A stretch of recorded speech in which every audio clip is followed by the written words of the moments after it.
In the outskirts of New Avalon Colony, on the wild forest planet of Lunaris 7, there lived an elderly woman the settlers called Old Maeve. Every evening, as the twin moons rose over the dense silverwood forests, Maeve would hobble to a clearing at the forest's edge. There she would sit upon a weather-worn stone, open a battered leather-bound book, and begin to read aloud to the wolves. Dozens of wolves, enormous, alien beasts with glowing eyes and fur that shimmered like stardust, gathered around her. They sat in perfect stillness, listening to her voice echo beneath the moonlight. The colonists watched from a distance, whispering rumors. Was she mad? Was she cursed? Why did the wolves obey her? No one dared approach, until one fateful night, when an outsider arrived and forced the truth into the open. A truth that would change humanity's understanding of Lunaris 7 forever. His name was Eli Grant, a former Marine turned mercenary, hired by the Lunar Mining Consortium to deal with the predator problem.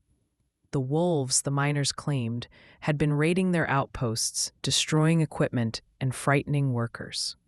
Eli was no stranger to dangerous wildlife, but even he hesitated when he saw the wolves surrounding the frail old woman, like loyal sentinels.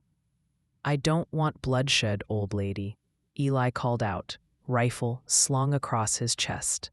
"But those beasts are a threat. Step aside." Old Maeve didn't stop reading. Her voice was soft, melodic, weaving ancient Earth stories, tales of loyalty, sacrifice, and courage. "Boy," she said without looking up, "you don't know what you're threatening. Put down that weapon. If you harm these wolves, you'll doom this colony."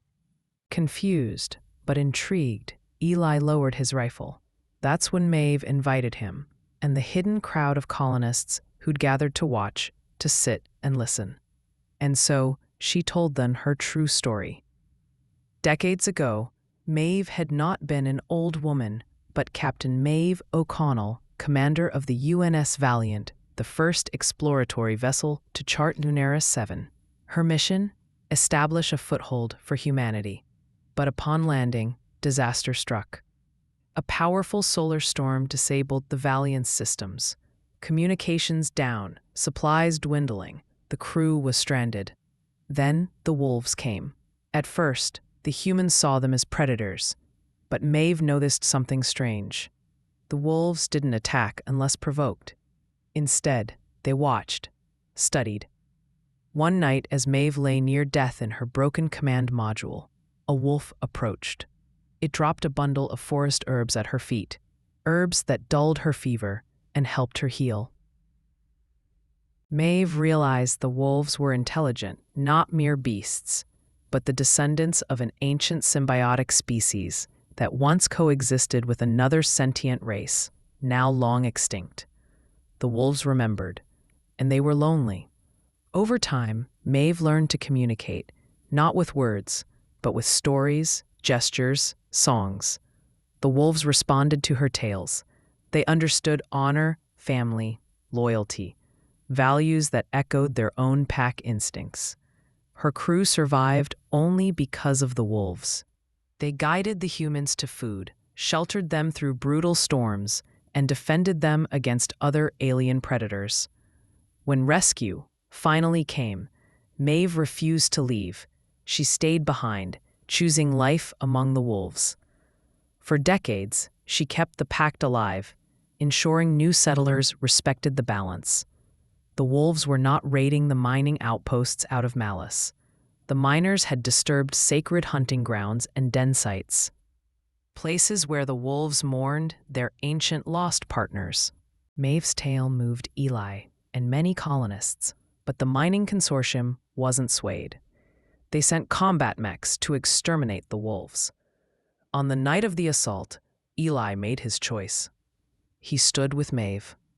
Together, they rallied the colonists who believed the old woman's story. Armed with knowledge of the wolves' ways, they set traps not to kill the mechs, but to disable and delay them.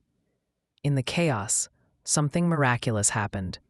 The wolves fought alongside the humans, coordinated like warriors of old. Their howls echoed commands, and their fierce defense drove the invaders back. In the aftermath, the Colony Council ousted the mining executives and declared the wolves protected allies of Lunaris 7.